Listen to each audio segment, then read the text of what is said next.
아버지한테 전화가 옵니다. 나름대로 충격적인 내용으로 전화가 옵니다.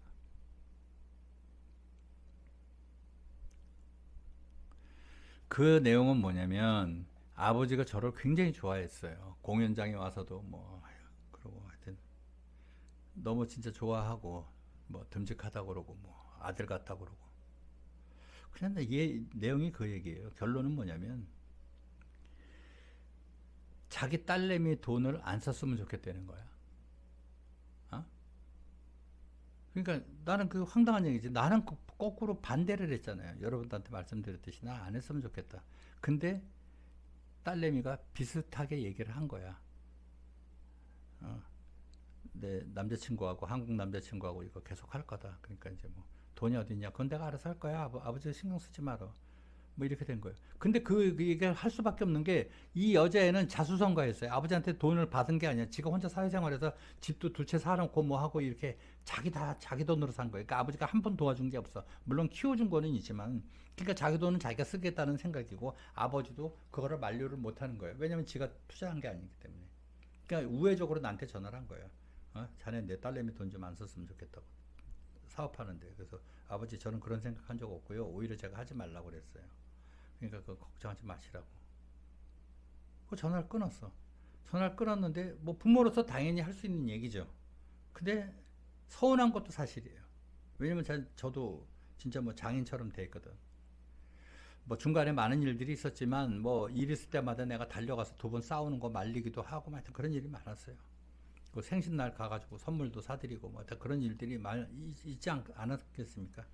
근데 내 딸내미 이용하지 말게나 뭐 이런 식으로 얘기 뉘앙스가 아다르고 어다른데 그런 얘기하니까 상당히 섭섭하더라고. 처음으로 그런 얘기를 하신 건가요? 그렇지. 처음으로 얘기한 거지.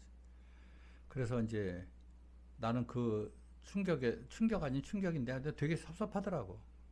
근데 어쨌든 그러고 있었는데 나는 이제 그 다음날 내 여자친구가 이제 사무실 그 연습실에 와가지고 얘기 이제 같이 밥 먹고 그런데 얘기 안 했어요. 아버지한테 전화 왔던 얘기를. 왜냐면 하면 또 딸내미가 또 난리 칠 테니까.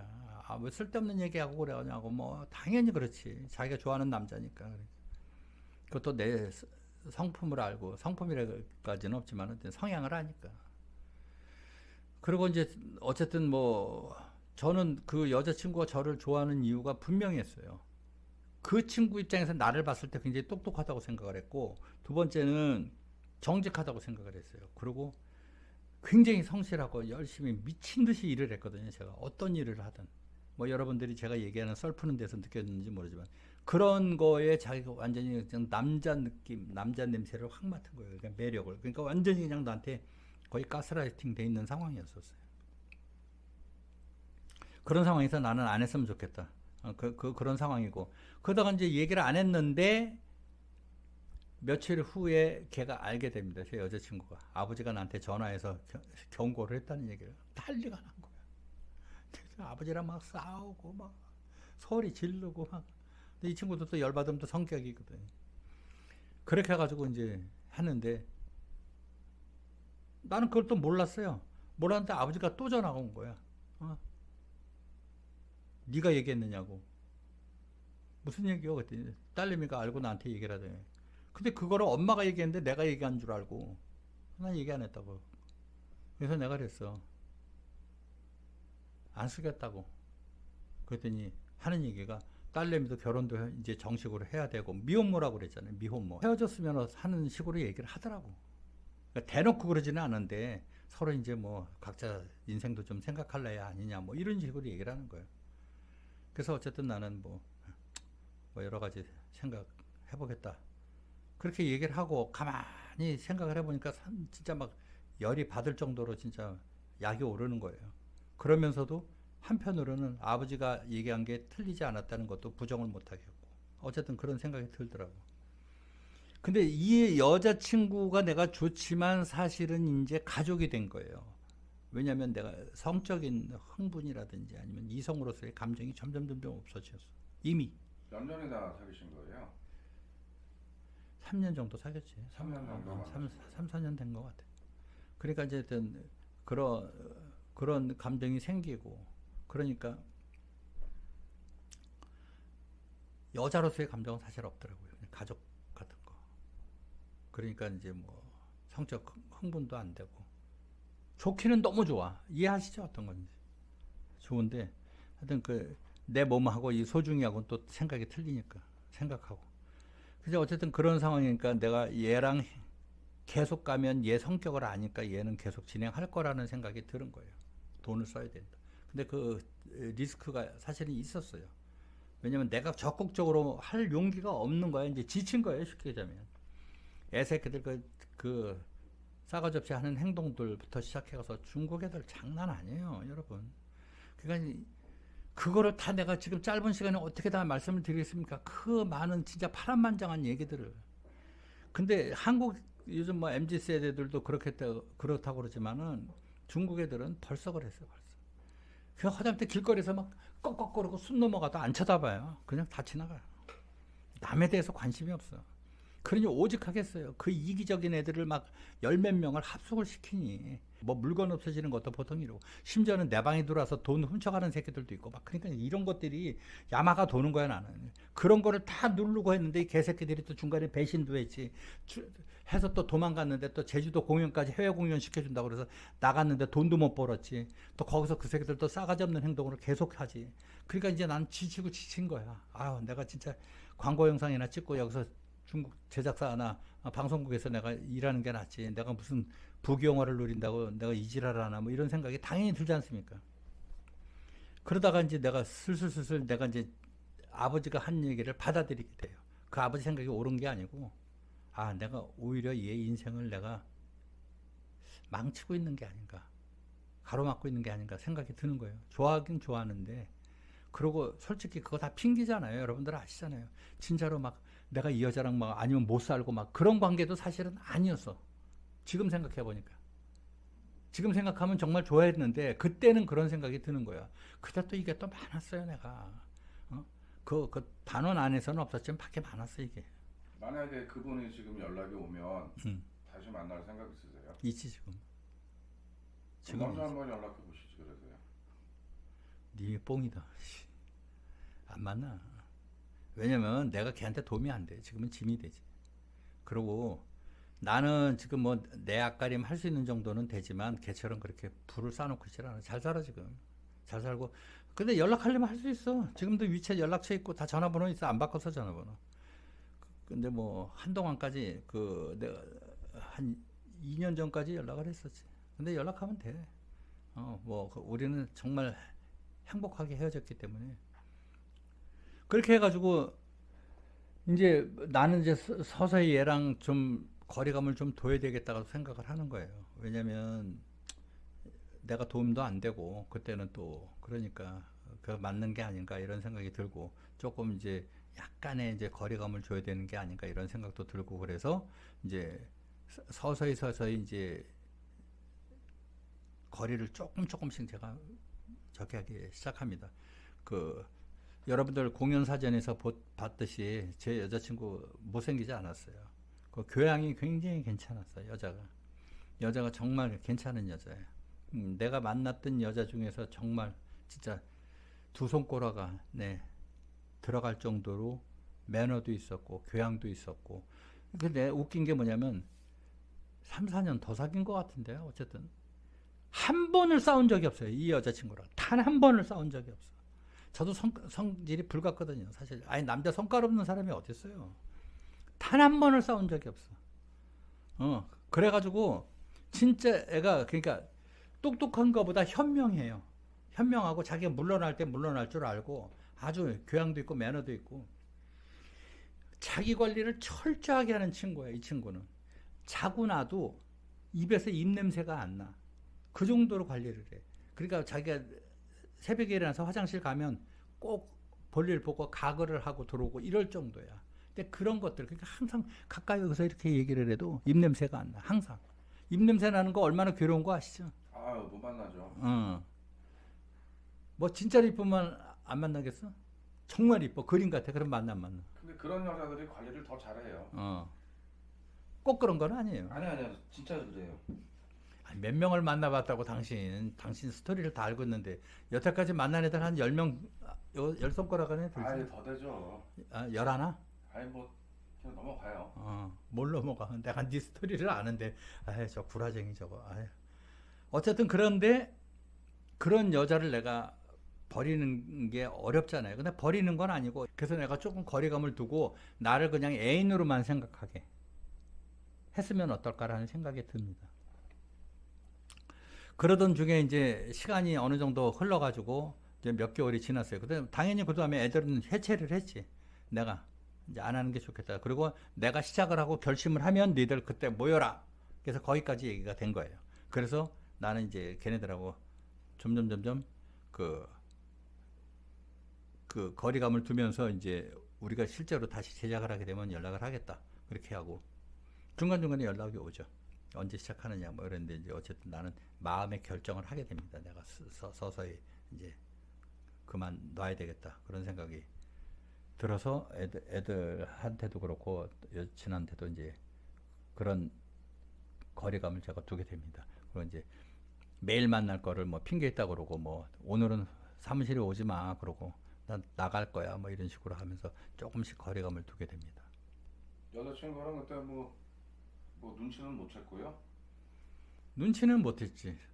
눈치를 못 챘는데 어쨌든 내가 이제 그러는 게 좋을 것 같다. 그러니까 헤어진다는 얘기가 아니고 어쨌든 좀 식혀야 되겠다. 열기를 좀 식혀야 되겠다. 그리고 너무 껌딱지야. 그냥 내가 여기 가면 여기 가고 여기 쓰면 여기 쓰고 앉으면 같이 앉고 그러니까 조금 그거를 좀 자제를 시켜야 되겠다는 생각이 드는 거예요. 그러니까 그때 상황에서는 야 저기 뭐 너 있는 거 다 팔고 그 이민 가자 그러면 알았어. 이런 정도야. 그 정도로 완전히 그냥 푹 빠져 있었기 때문에 내가 조금 열기를 식히는 뜻에서 좀 그렇게 한 거지. 그래서 결심을 하게 된 게 뭐냐면 좀 지방을 내가 가서 지방 방송국에서 좀 일을 해야 되겠다는 생각이 들었어요. 그래가지고 이제 좀 가야 되겠다 그런 생각이 들어서 이제 지방에 그 알던 사람들한테 연락을 합니다. 방송국 뭐 제작이사나 이런 사람들한테 했는데 난징 남경 옆에 양주라는 데가 있어요. 양주는 뭐냐면요 경주 같은 데예요. 우리나라 약간 문화도시야. 예전에 뭐 옛날 것들도 있고 뭐 소시호라고 거기 큰 저기도 호수도 있고 그런데 옛날 전통 그 경주라고 생각하시면 돼요.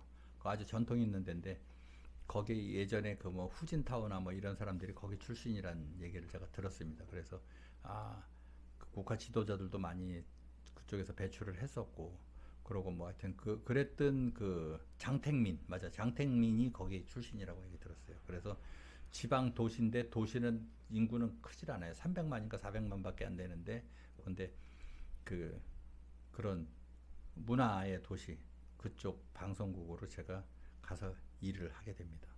그래서 북경을 떠납니다. 여자친구랑도 정리가 된 상태에서 간 거예요? 정리는 안 했지. 정리 안 하고 나는 그냥 출장 개념으로 왔다 갔다 한다고 그러고 저기를 한 거지. 그래서 이제 그 양주 쪽에 연락을 해가지고 이제 그쪽 방송국에서 웰컴 한다고 오시라고 그렇게 해가지고 내려갔는데 뭐 그때는 짐을 싸서 내려가는 게 아니고 그냥 출장 형식으로 가방 몇 개, 저기 옷 몇 개만 들고 기차 타고 가요. 북경역에서 기차 타면 반기차인데 밤 7시 반인가 출발하면 아침 6시에 도착해요, 거기에. 그래가지고 밤새도록 그 침대 기차 타고 내려가는데 그것도 뭐 굉장히 재밌죠. 왜냐면 별 사람들이 타니까. 근데 그 1등 칸 말고 2등 칸에서 가거든요. 1등 칸은 거의 뭐 이제 저기 비싸니까 못 가고 2등 칸도 괜찮아요. 3등 칸은 이제 그때는 이제 다 침대차인데 거기는 뭐 사람들이 많아요. 그 1층, 2층, 3층까지 있고 내가 늘 이용했던 2등 칸은 복도가 쫙 있으면 문이 있어요. 문 열면 1층, 2층 침대 1층, 2층 침대. 그래서 4명이 딱 들어가요. 4명이. 그럼 문 딱 닫으면 끝이야. 그 4명하고만 잘 만나면 돼. 그 운만 좋으면 돼. 근데 3등 칸은 문이 없어. 문이 없고 6명이 한 칸이야. 6명이. 그리고 문이 없고 옆에도 6명. 6명. 이러니까 복도에 문이 없으니까 그냥 막 개판이야. 무지하게 떠들어. 막 밤새도록 떠들고 그 복도에 약간 간이 저기 의자 접었다 다시 붙였다 접었다 붙였다 하는 게 있는데 거기 앉아가지고 컵라면 먹고 이거 뭐 해바라기씩 까가지고 바닥에다 다 흘리고 막 엉망진창이야. 그러니까 거기서는 잠을 못 자. 만약에 잔다 그러면 귀마개를 꼭 하고 자야 돼. 뭐 그런 상황이니까 그거를 타고 왔다 갔다 하면서 일을 봅니다, 제가. 양주에서. 양주에서 찍다가 뭐 올라오고 이제 그런 시간이 된 거지. 그리고 이제 하다가 보니까 이제 거기 방송국, 지방 방송국에서는 이러지 말고 고정으로 프로그램을 좀 맡아서 해주면 어떻겠느냐. 그렇게 해가지고 다시 북경으로 올라가서 진지하게 내 여자친구랑 상의를 합니다. 그리고 이제 수순을 천천히 밟습니다. 이제 그 얘기를 다음 시간에 합니다. 북경으로 왔다 갔다 하면서 이제 생활하면서 제작을 했던 얘기를 말씀드렸고요. 그 다음에 이제 그쪽에서 이제 정식으로 그런 프로그램을 좀 맡아서 해보는 게 좀 어떻겠느냐. 그리고 정식 제안을 하게 됩니다, 저한테. 그래서 뭐를 하려고 그러냐면 예능 프로를 좀 했으면 좋겠다. 근데 거기는 로컬 방송국이잖아요. 지방 방송사란 말이죠. 우리나라 말하면 이제 춘천 MBC, 뭐 대전 MBC 이런 역할인데, 공통점이요. 걔네들 그 로컬 프로그램이 별거 없어요. 그러니까 그 CCTV가 중앙 텔레비전이잖아요. 중앙 텔레비전에서 CCTV에서 방송을 하는 거를 거의 받아서 송출 역할만 합니다. 송출. 그다음에 나머지 시간은 이제 우리가 그 공중파 방송에서 하는 것처럼 뭐 지역 소식이라든지 지역 뉴스 뭐 이런 거, 그다음에 뭐 지역에서 뭐 농번기다 뭐 그러면 뭐 그거 가서 뭐 찍고 리포터들이 나가서 찍고, 그다음에 그 뉴스도 마찬가지예요. CCTV에서 전파되는 그 송출하는 내용을 하고 나중에 지역 뉴스를 같이 붙여서 방송을 하거든요. 여기도 시스템이 똑같죠. 한국도. 그래서 지역 뉴스도 하고 그러지 않습니까? 뭐 장터가 열립니다. 뭐 어디부터 뭐 보건소가 뭐 어쩌고저쩌고 뭐 이런 얘기도 하고, 그 지역에서 나는 사건 사고들도 얘기하고 이제 그렇게 하는데, 예능 프로는 없어요, 거의. 지역에서 예능 프로를 못 만들어요. 규모상. 근데 규모는 굉장히 커요. 800명이에요, 직원이. 방송국이. 그 800명이고 중계차도 뭐 몇 대씩 있고, 그런데 그거를 활용을 잘 못하는 거지.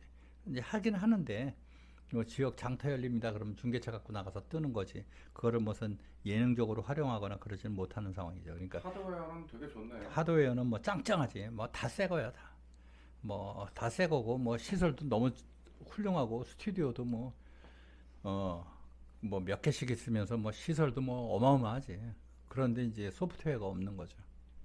그래서 이제 그런 생각을 하고 있던 중에, 이제 제가 매일 만났었잖아요. 거의 매일 만났어요, 여자친구랑. 매일 만나고 그러다가 내가 조금 거리를 둬야 되겠다 생각을 해서, 매일 만나던 거를 일주일에 4일 만나고 3일 만나고 이렇게 하루 건너씩 만나다 보니까 이 친구도 이제 돈을 좀 벌어야 되겠다는 생각이 들었던 거예요. 그리고 이제 수입이 없잖아요. 일단 와서 수입이 없으니까 취직을 하게 됩니다. 취직을 하게 되는데, 이제 그게 저랑 좀 그 멀어지게 된 결정적인 계기가 된 것 같아요. 그 베이징에 보면 왕징이라는 데가 있고요, 우다코라는 데가 있어요. 그 우다코는 여러분들 많이 들었던 칭화대가 있어요. 칭화대가 있는데 거기 유명하죠. 우리나라 말하면 이제 서울대 있는데, 거기 칭화대 근처에 유학생들이 많아요. 한국 유학생들이, 유학원 애들이. 그러니까 한국 그 교민들이 많은 데가 왕징하고 우다코예요. 근데 우다코는 학생들 위주고, 그다음에 왕징은 이제 사회생활하는 그 기성 세대들 그 위주예요. 근데 그 우다코 쪽에 회사에 들어갑니다. 근데 무슨 회사냐면, 그 인삼을 재가공해서 팩으로 만들어요. 그래서 거기다 뭐 사골도 넣고 뭐 여러 가지 한약재도 넣고 그래서 만드는데, 이제 인삼이 들어가는 게 아니고 산삼이라고 본인들은 얘기를 하더라고. 근데 그리고 뭐 산삼 있고 홍삼 있고 그래서 해가지고 박스로 이렇게 해가지고 그거를 파는데, 나는 깜짝 놀란 게 원가가 예를 들어서 한 8만 원 정도면 그거를 막 40만 원, 50만 원에 팔아요. 그리고 방판을 하는 회사예요. 방문 판매. 그러니까 이제 그쪽에 얘가 취향이 맞는 거지. 그리고 얘는 자기 예전에 있었던 그 인프라를 이용할 수 있다고 생각을 하니까 거기에 적임자가 된 거예요. 그래서 거기 뭐 예를 들어서 뭐 실장급으로 거기를 들어갑니다. 들어가는데, 근데 그 회사를 몇 번 갔었는데 나도 우다코에 이제 뭐 유학생 그 애들도 있고 그러니까 거기 갔다가 전화를 하면 지금 회의 때문에 안 된다는 거야. 그러니까 뭐 회의 때문에 안 되겠지. 그리고 뭐 오늘 미팅 있다, 뭐 거래처 가야 된다, 뭐 이런 얘기를 하는데, 결론은 내가 몇 번 갔었어요. 뭐 대여섯 번 갔었죠. 그 한두 달 사이에. 내가 촉이 무지하게 빠른 놈이거든요. 근데 얘가 내가 가면 불편할 것 같은 느낌이 나는 받았어요. 불편해서 이렇구나, 걔가.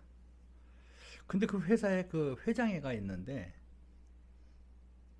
내 느낌이에요. 내 느낌. 뇌피셜인데, 내 여자친구를 좋아하는 것 같아. 느낌상. 근데 그런 걸 캐치를 한 거야. 그래서 내가 물어봤어. 너희 회장이 너를 좋아하는 것 같다 그랬더니, 그렇대. 그 내가 가면 불편하냐 그랬더니, 불편한 건 아닌데, 내가 여기서 활동하려고 그러면 그 사람의 생각을 받아주지, 그 회장 생각을 받아주지는 않지만 어쨌든 내가 불편한 거는 사실은 있다 그러고 얘기를 솔직하게 얘기하더라고. 그래서 내가 그 회사를 찾아가고 이런 거를 좀 뜸하게 합니다. 뜸하게 하고 굳이 만나려면 걔 끝나는 시간에 밖에서 만나요. 사무실은 제가 안 들어갑니다. 처음에는 이제 들어갔었는데 어쨌든 그러다가 이별이 슬슬 시작이 되는 거네요. 그렇지, 이별이 이제 오고 있는 거지.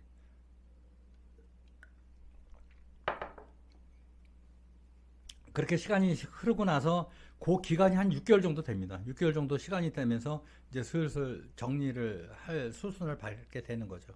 그리고 이제 어느 날 내가 얘기를 하게 됩니다. 이제 너 일하고 우리 그냥 친구처럼 지내면서 하는 게 좋겠다. 그렇게 하고 나도 또 제작 쪽이나 이런 쪽을 좀 해야 될 것 같다. 그랬더니 이제 많이 울죠. 당연히 울죠. 펑펑 울죠. 왜냐면 나랑은 많은 추억이 있었어요. 제가 말씀 안 드렸지만 지방 행사 나가고 그럴 때 버스 대절하고 가다가 뭐 차 고장 나서 뭐 고생했던 거 거기 뭐 출장 가가지고 저녁에 공연 끝나고 나서 뭐 바닷가나 이런 데 가서 해산물 시장 같은 데 가서 해산물 먹으면서 둘이 술이 취해가지고 같이 놀던 생각, 그런 많은 생각들이, 많은 추억들이, 얼마나 많은 추억들이 있었겠어요. 그런 것들이 져가면서 이제 그 이별의 시간이 점점 다가오면서 그 친구도 많이 힘들어 했죠.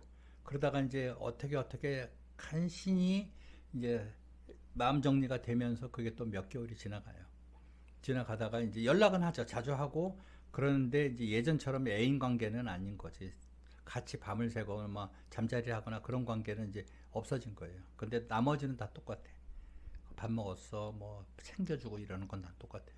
근데 매일 한 번씩 전화 오고 이런 건 다 똑같은데 이제 점점 어떤 분위기인지 아시잖아요. 이제 그렇게 돼서 이제 서서히 해서 드디어 이제 제가 정리를 하게 됩니다.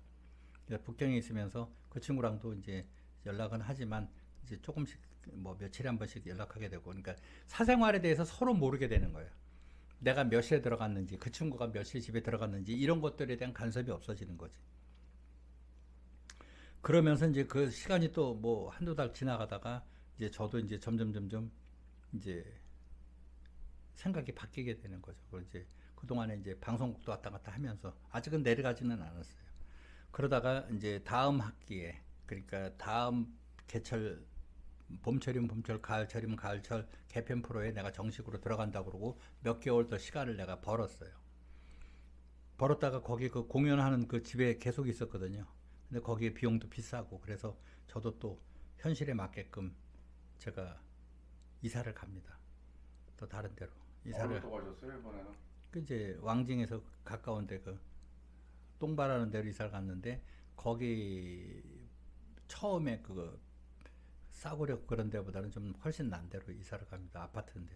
그래서 이사를 가가지고 하는데 이제 점점 이제 저도 이제 비용이 점점 떨어지고 이렇게 되는 거죠. 예를 들어서. 그리고 이제 경제적으로도 좀 힘들어지게 되고 이렇게 되는 거지. 굉장히 좀 어려워졌어요. 지금 말씀드렸지만 이사 가고 나서, 새로 이사 가고 나서 또 몇 개월이 흘렀습니다. 그리고 뭐 방송국에 왔다 갔다 하지만은 그쪽에서 뭐 방송국에서 제가 컨설팅 하는 거에 비용을 뭐 대단히 많이 쳐주는 게 아니니까. 그러니까 뭐 겨우 왔다 갔다 하는 비용 빠지는 정도니까 이제 그렇게 되니까 내가 생활비를 쓸 정도의 그런 수입은 없었죠. 없었다 보니까 이제 또 계속 힘들어지고, 또 말씀드렸지 않습니까? 제주도에서 공연해가지고 뭐 몇천만 원, 뭐 4, 5천만 원 손해를 보고 왔기 때문에 더 힘들어진 거죠. 그래서 굉장히 힘들게 좀 나름대로 이제 큰일 났다, 이거 어떻게 해야 되느냐, 앞으로 어떻게 살아야 되느냐 막 이런 힘든 고민을 하다가 사실은 그 북경 저기 제주도 공연 갈 때까지 제 그 감독 밑에 있는 감독이 있었어요. 그 조 감독이라고 진짜 삐쩍 마른 친구인데 그 친구가 그 갔다 와서 그 친구는 독립을 한 거예요, 사실. 실질적으로 애들 해체했을 때 한 달 휴가 줬을 때 걔는 이제 독립을 해서 일을 하게 된 거예요, 다른 일을. 근데 뭐 그 동네에서 지역에서 광고 대행사에서 나오는 뭐 홍보 영상 이런 거 좀 편집해주고 뭐 키노트 작업이라고 있어요. 그러니까 그게 키노트 작업이 뭐냐면은 사진 한 장 가지고 그거를 2D로 만들어주는 거예요. 그러니까 사진이 자동차 사진이 있으면 그거를 키노트라는 작업을 해가지고 바퀴로 줌이 들어가면 바퀴가 막 돌아가는 거라든지 돌아가면서 불빛이 찝 지나가는 거 뭐 이런 것들 작업을 굉장히 잘했던 친구인데 그 친구가 거기에서 이제 수익을 얻게 되면서 걔는 거꾸로 내가 있었던 그 6개월, 8개월 사이에 또 자리를 잡습니다. 그래서 나름대로 돈을 나보다 더 많이 벌어. 이제 그렇게 되는 거예요. 이제 그렇게 되다 보니까 나는 점점 힘들어지고 그러니까 이제 그 친구한테 이제 제가 경제적인 도움을 좀 받으러 갑니다. 가는데 이제 차가 있었어요, 제가. 차가 있었는데 그게 여친 차예요. 왜냐면 북경은 그때 계셨던 분은 알겠지만 남바를 못 샀어요. 북경에서 더 이상 북경 남바의 차를 만들 저기 허락을 안 해줬어요. 워낙 트래픽이 심하고 너무 체증이 되니까 극단적인 수단을 쓴 거예요. 이제 북경에서 북경 남바를 못 사는 거예요. 그러다 보니까 프리미엄으로 막 팔리는 거예요. 북경 남바 사는 사람들은 뭐 서로 암거래 해가지고 뭐 1,000만 원에 팔고 2,000만 원에 팔고 막 이렇게 되는 거예요. 그러니까 뭐 신규 차량을 못 만드니까 내가 돈도 없었지만 그때 또 이제 나락으로 가고 있으니까 돈도 없었지만은 그거를 북경 남바를 살 수가 없어요. 그러니까 허베이 남바를 사요. 허베이 남바를 허베이는 이제 우리나라로 면 경기도 남바인데 그걸 사가지고 들어와서 북경에서 타고 다니는 차들이 굉장히 많았어요. 근데 그것도 그냥 하는 게 아니고 허가를 받는 거예요. 만약에 가서 북경 거기 공항국에 가가지고 교통과에 가서 하면은 한 달을 찍어줘. 예를 들어서 한 달 찍어주면 한 달 동안은 그 차를 임신 그 한 달 기간 해가지고 그거 붙이고 다니는 거예요. 그거 기간이 지나면 또 교통국에 가서 또 운행 허가를 받아야 돼. 이 굉장히 복잡한 과정을 하니까 북경의 남바를 다들 살라고 덤벼들었단 말이에요. 그러니까 그 내 여자친구는 차가 2대 있었으니까 어차피 이거는 내가 타고 다니던 차니까 그거를 걔가 회수를 안 해가요. 왜냐면 걔 이름으로 돼 있었으니까. 그리고 그 차 살 때도 예를 들어서 그 3천만 원 정도 들었으면 거기에 한 1,500 정도, 한 1,000만 원 정도는 내 돈이 들어가 있는 거니까 같이 합쳐서 그때는 뭐 여자친구니까 네 돈 내 돈이 없잖아요. 그래서 이제 그런 것도 있었고. 그래서 제가 타고 다니게 됩니다. 근데 그 차를 타고 다니는 기름값이 걱정될 정도로 제가 빈곤해졌어요. 그래가지고 제가 정확히 그때 날짜를 기억을 하는데 3월 13일인가 12일인가 그랬었어요. 그래가지고 비가 나름대로 부슬부슬 오고 막 그랬던데 내가 버스를 타고 가게 됩니다. 2번을 버스를 갈아타고 기름값이 걱정될 정도니까 우산을 받치고 걔 집 앞으로 갔어요.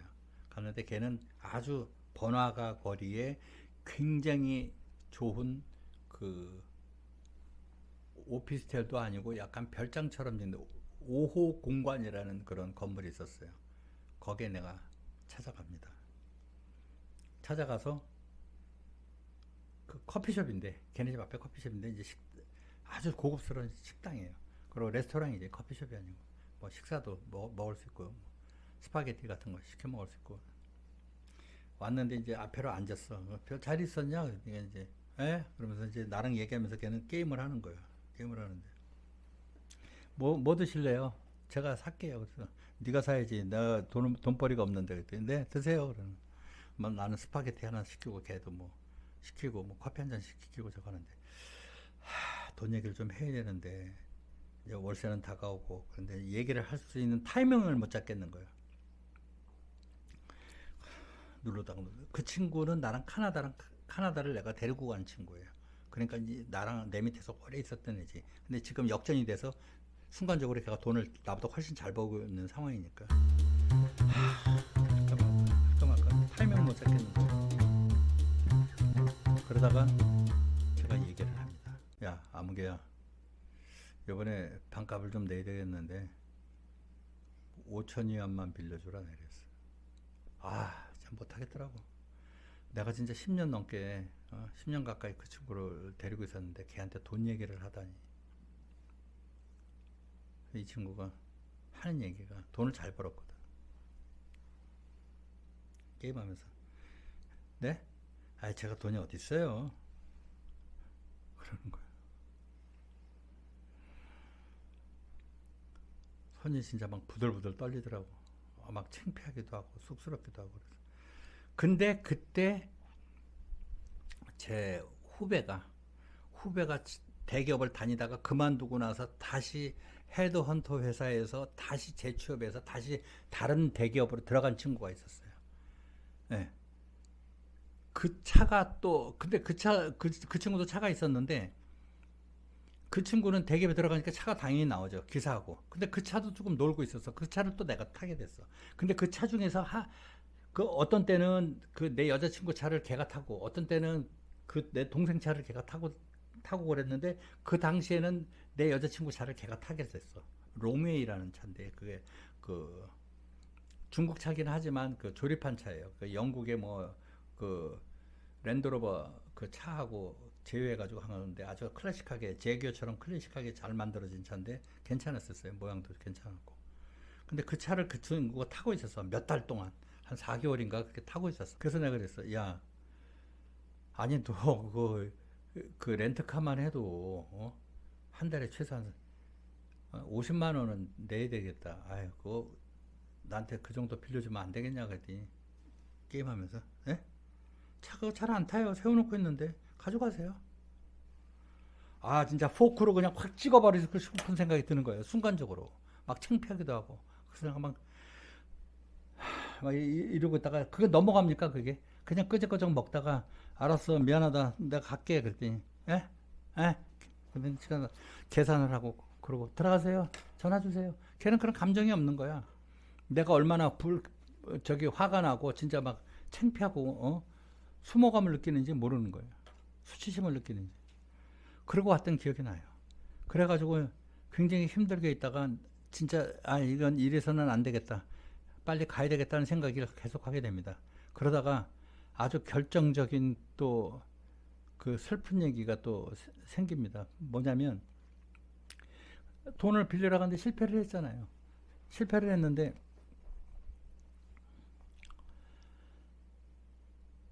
생각을 해보는 거예요.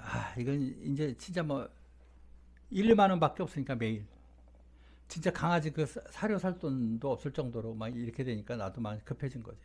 근데 도저히 북경에 그 동창 애들도 그렇게 뭐 7, 8명씩 있고 그런데 내가 돈 이야기를 못 하겠는 거예요. 그리고 제가 한번 말씀드렸잖아요.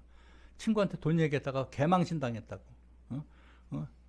천위안이면 얼마예요? 10몇만 원인가? 15만 원. 그때 당시 환율 그 정도 됐죠. 그거 빌려달라고 그랬는데 야 친구들끼리 돈거래하지 말자 그 얘기 내가 말씀드렸잖아요. 그러니까 감히 얘기를 못 하겠는 거야. 내가 진짜 냉수를 마시고 이를 쑤실 만큼인데 그 새끼들한테 내가 돈 얘기 안 한다 내가. 그런데 그렇게 하다 보니까 돈 얘기할 사람이 없는 거야. 그렇다고 뭐 한국에 전화해서 야 50만 원만 빌려달라 100만 원만 빌려달라 난 죽어도 못 하겠는 거예요. 그래서 결론적으로 얘기하면 제가 방송하면서 알았던 카메라 감독들이 얼마나 많았겠어요. 조명 감독들 뭐 스태프들. 나는 그들한테 여태까지 금전적으로 뭐 내가 돈을 빌려달라거나 그런 적이 한 번도 없어요. 그러니까 지금 몇십 년을 지나서 내가 한국에 와도 지금도 떳떳하게 지금도 만나요. 그때 감독들 만나서 밥 먹고 얘기하고 요즘 뭐 어떻게 지내느냐 뭐 이런 얘기하고 그러지 내가 돈 얘기를 한 적이 없어요. 돈은 필요한 거야. 그러다 갑자기 딱 떠오르는 애가 있는 거야. 걔한테 얘기를 해봐야 되겠다. 걔는 누구냐면요. 말도 안 되는 얘기인데 제가 한국에서 손님들이 자주 왔었어요. 그리고 북경이 만만하잖아요, 사실은. 그러니까 뭐 하여튼 이유 없이 뭐 이래저래 뭐 동창 애들, 뭐 사회 친구들, 뭐 어쨌든 뭐 선후배들 뭐 이런 사람들이 한 달에 한 2번 꼴은 오는 것 같아. 내가 공항을 한 달에 2번 정도는 나가는 것 같아. 걔네들이 와서 골프를 치든 뭐를 술을 먹든 무슨 하든 나. 그럴 때마다 내가 가던 KTV가 있었어요. KTV가 있었어. 그 KTV에 아가씨가 생각이 난 거예요. 그 아가씨는 누구냐? 내가 갈 때마다 걔를 항상 지명을 해서 불러줬어. 왜냐면 걔가 어렵다는 걸 알았기 때문에. 그리고 애가 착해요. 지가 돈 벌어가지고 애들 동생들 학비도 해주고 이랬다는 걸 내가 알아. 그러니까 오면 걔를 항상 지명을 해. 근데 걔는 항상 2차가 되는 애야. 애니타임 뭉키야. 걔는 돈이 필요하니까. 그래가지고 내가 걔를 정말 많이 도와줬어. 정말. 걔 생각이 난 거야. 걔라면 내가 한 5천이 한 100만 원은 빌릴 수 있겠구나. 전화했어. 걔한테 보통 한 2, 3시에 일어나잖아요. 오후 2시, 3시 뭐 일어나서 이제 출근 준비하잖아요. 그래서 위챗으로 문자를 남겼어. 그랬더니 연락이 온 거야. 무슨 일이냐. 그래서 좀 만나자. 내가 어디서 사는지를 알거든요. 걔가 그 옌샤 백화점이라고 있어요. 거기 뒤에 아주 집성촌이 있어. 집성촌. 아가씨들 출근하는 애들 집성촌이야. 거기 아파트 막 허름한데 아파트 하나 얻어가지고 2, 3명씩 합숙하면서 지네들 페이 나눠서 내고 거기가 있어요. 그 대중 호텔이라고 그 뒤쪽에. 그래서 내가 찾아갈 테니까 지금 잠깐 얘기 좀 하자. 알았대. 그래가지고 찾아갔어. 아파트는 아니까 어딘지. 호수는 모르지만. 그래서 몇 호냐 그러니까 어디래 올라오래. 그래서 올라갔어. 올라갔는데 방이 3개인데 방 하나에 이제 서로 각자 자는 거야. 근데 걔네들은 아직 안 나왔어. 자고 있는 거야. 근데 걔는 이제 잠옷바람으로 나와서 식탁에 앉아있고 방은 이제 보이고 그런데 들어오래. 그래서 뭐 차 마실 거냐고 그래서 아니 괜찮다고 할 얘기가 있어서 왔다 그러니까 뭐냐고 그래서 내가 가방에다가 준비한 있잖아요. 그 옛날에 그 미국에서 샀던 카메라. 그 다음에 뭐 쓸만한 거 이런 거 한두 개를 이렇게 놨어. 그래서 내가 한 얘기가 5천년만 빌려줄 수 있겠냐고. 이거를 담보로 해서. 근데 이게 5천년이 안 돼, 이 돈이. 산지 오래된 거라. 근데 집에서 가지고 와서 걔한테 담보로 맡길 게 이거밖에 없는 거야. 그래서 안 되겠냐고. 그랬더니 무슨 일이니 나보러. 그래서 돈이 떨어져서 지금 생활하기 어렵다. 그러니까 5천 원만 주면 내가 최대한 빨리 갚겠다. 그랬더니 얘가 나를 이렇게 쳐다보더니 알았다고. 그러더니 방으로 들어갔어요. 들어갔는데 문을 열고 들어갔는데 보니까 농에서 돈을 꺼내서 쉬고 있더라고. 쉬고 나는 이제 이렇게 쳐다보고 이렇게 고개 숙이고 있는데 얼마나 비참하겠어요 내가. 그 몸 파는 애한테 내가 돈을 빌리러 간 내가. 그래가지고 돈을 갖고 왔어요. 그래서 내가 고개를 숙이고 있는데 돈을 앞에다 놓는 거야. 그래서 내가 이러고 쳐다보고 있으니까 걔가 와서 손을 이렇게 뭉태기를 짚더니 내 손에다가 쥐어주는 거야. 그래서 돈을 이렇게 보고 있는데 빨간 돈이지 이제. 돈을 보고 있는데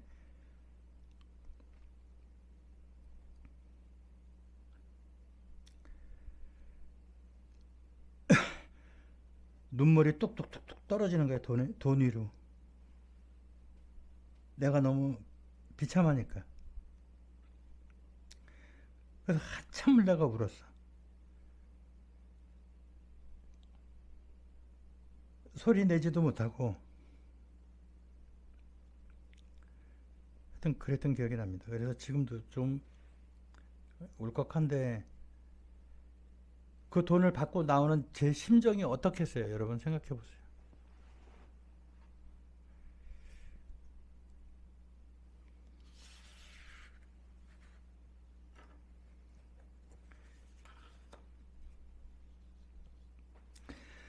어쨌든 그런 그 힘든 시간을 보냈습니다.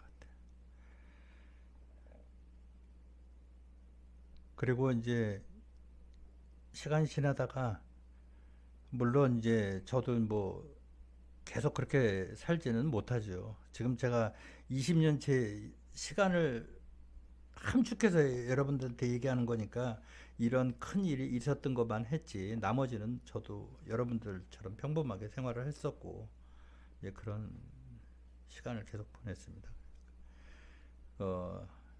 또 조금씩 풀리기 시작해서 물론 당연히 돈도 갚았고 근데 이제 그 돈을 그러고 이제 내가 눈물을 흘리고 이러고 있으니까 그 친구가 와서 이렇게 두들겨 주더라고. 그러면서 괜찮다고 메관시 그러더라고. 메셜. 그러면서 괜찮았고 앞으로도 잘 될 거니까 이렇게 어려운 일 있을 때 너무 힘들어하지 말라고 그러는 거야. 그래서 그 술집 나가는 그 여자한테 제가 도움을 받은 적이 있어요. 그래서 사실은 뭐 그 전에도 그랬지만 어쨌든 그 후로 제가 뭐 지방 내려가서 있었고 또 몇 년 동안 중국에서 생활을 하고 뭐 마닐라에 가서도 있었고 그랬지만 그 후로 저는 술집 애들한테 절대로 함부로 대하지 않습니다. 왜냐면 걔네들이 얼마나 어렵게 돈을 번다는 걸 알기 때문에 그 절대로 함부로 대하지 않아요. 사실은 술집 나가는 아가씨들이 뭐 자기 다 개인사들이 있겠지만 그 재미로 가는 사람들은 없어요. 술집 나가는데 그 놀러 가는 사람들도 없고 다 어쩔 수 없이 가는 거예요. 어쩔 수 없이 환경이 그러니까 그들을 떠밀어 주는 거지. 하여튼 그렇습니다. 그래서 그런 일이 한 번 있었고 그래서 저는 이제 도저히 안 돼가지고 거기서 버티다가 이제 그 친구하고 당연히 돈 정리도 했고 그런데도 이제 점점 힘들고 또 막상 그 내 여자친구랑 헤어지니까 너무 힘들더라고요. 전 너무 힘들고 제가 기댔던 부분도 또 없어지고 그러니까 정신적으로도 너무 괴롭고 빨리 내려가야 되겠다 생각을 해서 그래서 이제 지방으로 내려갈 결심을 하고 슬슬 이제 북경 생활을 정리를 합니다. 그리고 이제 그 많았던 그 시간들에 있었던 그 생활을 했었으니까 짐이 얼마나 많겠어요. 그래서 짐들을 다 정리를 하고 그러고 이제 그 강아지 내가 키웠던 그 딴딴이라고 그 친구 옆에다 싣고 그 차에다가 바리바리 싣고 그 차를 타고 이제 양주로 출발을 합니다. 지금 중간 과정을 제가 생략을 했는데 어쨌든 그런 생활을 하면서 드디어 이제 지방 생활을 시작하게 됐죠. 제가. 어쨌든 그렇게 해서 사실은 그 내려가기 전에 그 친구랑도 좀 에피소드가 좀 있었습니다. 그리고 이제 그때 돈을 빌리러 갔을 때 제가 가져갔던 카메라하고 뭐 이렇게 몇 가지가 있었거든요. 그래서 이제 그거를 그날 그 친구가 저한테 받지를 않았어요. 그걸 가지고 가라고. 그렇게 하고 이제 그 친구는 제가 말씀드렸지만 그 한국에서 손님들 오면 일부러 제가 지명을 해서 돈을 더 벌 수 있게끔 해줬어요. 그리고 그 제 파트너는 아니었고. 그래서 이제 붙여서 해주고 뭐 인물도 나쁘지 않고 또 애가 착하다는 걸 알기 때문에 뭐 손님들이 뭐 친구가 오든 뭐 저거 하면 다들 만족하고 그렇게 했었는데 또 어쨌든 그렇게 해서 저는 이제 그 돈을 가지고 와서 뭐 급한 거 좀 정리를 하고 그러고 이제 지내고 있었던 상황인데 이제 뭐 소소하게 조금씩 일이 또 뭐 이것저것 잔챙이로 잔잔바리로 이제 하게 되고 그렇게 하는 동안에 이제 그 친구가 이제 술 취해가지고 또 새벽에 저한테 전화 온 적도 있었고 그래가지고 뭐 만나자. 근데 술이 많이 취했어요. 그래서 저는 내일 보자 얘기를 했는데 이제 그 친구가 보자고 그래서 자기가 뭐 나는 사실은 가기가 좀 어렵죠. 왜냐면 왕복 택시비에다가 또 그 집에서 잘 수는 없잖아요. 뭐 그런 상황 사이도 아니고 그래서 저거 하니까 이제 그 친구가 그러면 오겠다고 그래서 이제 우리 집 앞에 와가지고 뭐 저기 하다가 또 같이 첫날 처음으로 그 친구랑 같이 있게 됩니다. 이제 그거에 돈 빌리고 나서 뭐 몇 주 지난 후에요. 거의 뭐 한 3, 4주 정도 지난 후에 그런 일이 생겼고 그래서 그 친구랑 첫날 같이 있었습니다. 그런데 나는 사실 그런 생각이 들더라고요. 그 친구가 제가 뭐 붙여준 그 파트너들만 뭐 10명이 넘고 그런 상황인데 그 친구가 뭐 저 말고도 다른 손님이 왔을 때 뭐 2차를 안 나갔겠어요. 늘 나갔지. 근데 저는 사실 같이 있으면서 그 친구가 뭐 불결하거나 아니면 뭐 너무 그렇게 막 몸을 함부로 굴리는 여자기 때문에 뭐 진짜 뭐 그런 생각이 전혀 안 들었었습니다. 그러니까 그 친구가 저한테 그런 잘해준 것도 있고 또 내가 그 친구의 그 성격도 알고 그러기 때문에 그런 생각이 전혀 안 들었어요. 그래서 이제 저랑 같이 하러 같이 있었고, 물론 이제 뭐 그런 일도 있었죠. 관계도 있었고. 그래서 어쨌든 그러고 이제 하러 가고 나서 이제 일주일에 한 번씩 이렇게 또 조금씩 드문드문 만나게 됩니다. 그리고 또 특히 쉬는 날 같은 때는 그 친구들도 일주일에 하루 정도는 쉬더라고요. 손님 없는 날은 쉬고, 아니면 비가 많이 오거나 뭐 이렇게 되면 또 쉬고 이렇게 되니까, 그때는 이제 그 베이징에 있는 그 솔레오라고 그 굉장히 잘 해놓은 그 쇼핑몰이 있었어요. 지금도 있지만 당연히 거기서 만나서 뭐 데이트 아닌 데이트도 하게 되고, 뭐 밥도 같이 먹고 뭐 이렇게 되면서 그냥 연인 관계 비슷하게 이렇게 만나게 됩니다. 그렇게 해서 한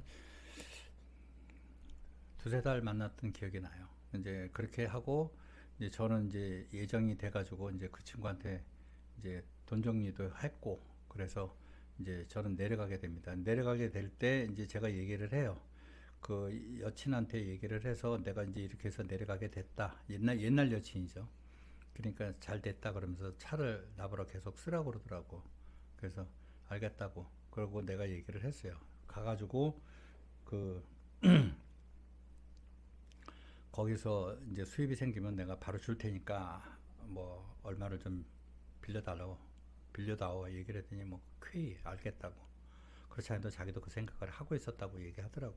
내려가면 이제 당장 돈이 필요한데 그 부분을 자기가 좀 준비를 해야 되겠다는 생각을 했다고 그러면서, 그래서 그 돈을 받아서 내려가는 뭐 이사 비용도 쓰고 나머지 잔금 저기 하는 것도 하고 뭐 그렇게 하고, 또 그 친구 그 빌린 돈도 갚고 뭐 이렇게 된 겁니다.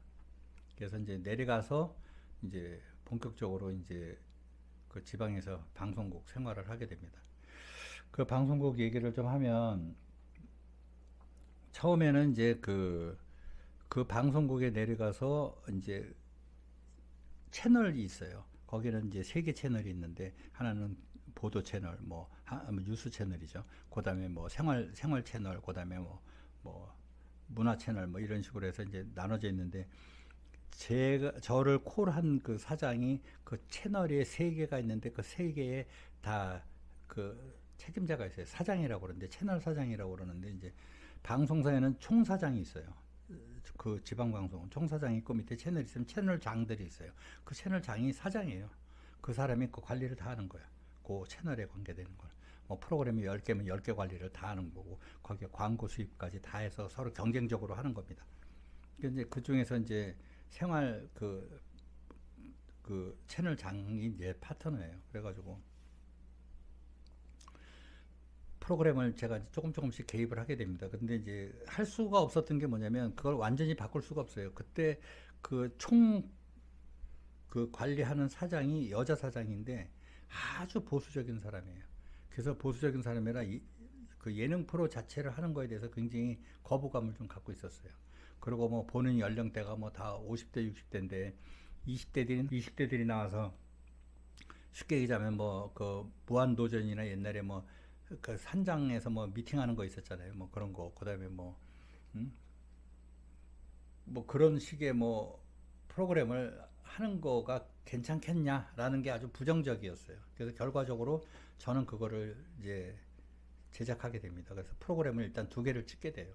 그래서 제가 연출해가지고 기획 다 해가지고 해서 뭐 이제 짝짓기 프로그램을 쉽게 하는 겁니다. 그래서 이제 우리 한국 예능 프로에 늘 있는 거 그런 포맷을 집어넣고, 그 뭐 융단 그 카페 깔아놓고 뭐 1번 그 여자친구를 소개합니다. 1번 여자 출연자를 소개합니다. 그러면 걔가 나오면은 막 그 음악 깔고 뭐 이렇게 춤추는 거 보여주면서 뭐 자기 인사 설명하고 소개하고 뭐 이런 걸 해서, 뭐 여자 5명이 나오고 뭐 남자 1명에서 이제 짝짓기 하는 프로그램도 있고, 또 하나는 완전 순수하게 오락 프로, 여자 6명에 남자 6명 뭐 이렇게 해가지고 게임 해가지고 뭐 업어서 뭐 퀴즈 맞추는 거 뭐 그런 것들, 뭐 그런 프로그램도 2개를 제작을 하게 됩니다. 그때 카메라를 10몇 대를 동시에 가지고 찍었어요. 그런데 그게 방송국 그 마당에서 찍었는데 그런 일이 없어요. 그 전까지도 없었고 앞으로도 없을 거고, 또 특히 중앙방송, 위성TV 이런 데에서도 그런 거를 시도를 거의 안 하고 있을 때 지방방송사에서 그걸 했다는 거는 거의 획기적인 거예요. 그래가지고 다른 채널에 CP들 그러니까 취 프로듀서들 거기 제작이사들 이런 애들이 다른 채널이 나와서 카메라 뒤로 다 붙어서 다 구경을 하는 거예요. 그러니까 처음 있는 일이니까. 아, 부담됐었겠어요. 다 구경하고 있으면. 부담된 거보다도 어쨌든 나는 뭐 어쨌든 늘 하던 거니까 이제 하는데 그 친구들은 아주 신기해한 그런 광경이 되는 거죠. 왜냐면 이제 금방 말씀드렸듯이 그런 예능 프로를 별로 본격적으로 해본 적도 별로 없고 그런데 이제 그런 프로그램을 다 기획을 해서 하고 이제 차를 대절했는데 차에다가 전부 제가 그 로고 붙여가지고 창문까지도 다 막은 거예요. 그걸 뭐라 그러지? 레터링이라고 그러나? 뭐 하여튼 뭐 이거 다 씌우는 거. 그래서 이제 그렇게 해서 걔네들 출연자들 사진도 다 얼굴도 크게 받고 막 코믹한 표정으로 막 이러고 있는 거 뭐 여자하고 같이 째려보고 있는 거 이런 걸 사진에다 딱딱 앞에 운전 유리창만 빼놓고 나머지는 다 그냥 바른 거예요. 그렇게 해서 그 방송 프로그램 이름도 거기다 적고 그렇게 해가지고 아, 랩핑을 한 거예요? 랩핑한 거죠. 랩핑.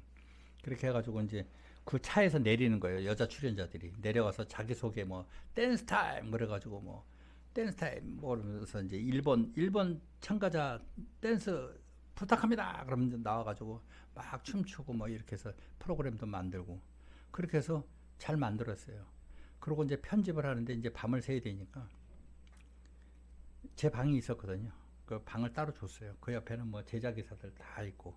그러니까 좀 어떻게 보면 그 전부 짜장면들인데 나 혼자서 한국 사람 혼자서 거기서 있었던 게 좀 신기하기도 하고 통역이 물론 있었어요. 여자 통역이 있었는데 걔가 그 양주대학의 그 한국어과 다니는 친구인데 한국말을 그렇게 썩 잘하지는 못해요. 어눌하지 아무래도. 근데 겨우겨우 말을 알아들어요.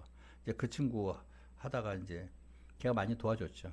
근데 이제 제가 거기서 이제 결심을 하게 됩니다. 그래서 공부를 좀 해야 되겠다. 그래서 거기서 결과적으로 한 2년 정도를 진짜 죽어라고 판 것 같아요. 중국어를. 그 전에도 좀 했었지만은 그 정도까지는 아니었고 왜냐면 내가 방송국에서 일을 하려고 그러면 이게 방송국은 언어 갖고 장사하는 건데 내가 언어를 모르면 얘네들하고 도저히 안 되겠는 거야. 통역 세워놓고 하는 것도 하루 이틀이지. 그리고 이제 뭐 통역을 해더라도 내 의견하고 전혀 틀린 얘기를 하는 경우도 많이 있고. 그래서 걔네들이 뭐 동시 통역관들이 아니니까 당연히 그렇게 그 잘못할 경우가 많잖아요. 그래서 이제 어쨌든 그렇게 이를 악물고 공부한 기억이 납니다. 그래서 지금 중국어 실력은 뭐 웬만한 유학생들보다 제가 아마 잘할 거예요. 아마. 그 나중에는 이제 결과적으로 보면 제가 여기서 양주에서 몇 년 있다가 또 다른 지방으로 가거든요. 그럴 때는 통역관 없이 다녔어요. 통역하는 애들 없이.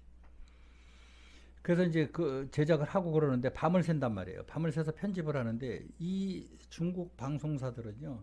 밤을 새는 경우가 거의 없어요. 물론 이제 상해 TV나 동방 TV처럼 위성 TV는 지금 예능 프로가 많이 발달이 돼서 호남 TV라든지 그런 데는 지금들을 밤을 새겠죠. 근데 나머지는 뭐 얄짤없어요. 걔네들은 어떻게 하냐면 출근을 하면 11시 반이면 다 없어져요. 다 나가. 점심시간에. 나가서 몇 시까지 들어오냐? 2시에 들어와요. 2시. 그러니까 걔네들은 식사 시간 외에 그 우쉐라는 게 있어요. 그러니까 낮잠 시간이 따로 정해져 있어요. 그러니까 집들이 다 로컬이니까 가깝잖아요. 그러니까 전동 오토바이 있잖아요. 전동 오토바이. 그게 전동 오토바이가 옛날에 정식 오토바이에서 전동 오토바이로 싹 바뀌었어요. 그게 2008년도 북경올림픽 하면서 매연이 너무 나오니까 국가시책으로 오토바이 그냥 개봉기간 딱 한 달 주고 오토바이 따다다다 그러면 그냥 경찰들이 교통경찰들이 딱 해서 그냥 무조건 압수. 안 줘 그냥. 압수. 뭐 나중에 보상해주고 뭐 그거 없어. 그냥 무조건 압수야. 그러니까 타지 말라는 거야. 빨리 팔든가 뭐 어떡하든가 그거 알아서 하고. 그래가지고 북경올림픽 때 그 공기가 너무 매연이 너무 심하다고 그래서 그때 한 개 이제 도시로 점차적으로 확대가 돼가지고 그 전동 오토바이 타고 걔네들이 11시 반이면 나가. 11시 한 20분이면 나가요. 나가서 집에까지 타고 가는 거예요. 그래서 집에서 밥 먹고 자고 1시간 자고 오는 거예요. 출근. 그러니까 한국 그 제작 그 상황에서는 있을 수 없는 얘기거든요.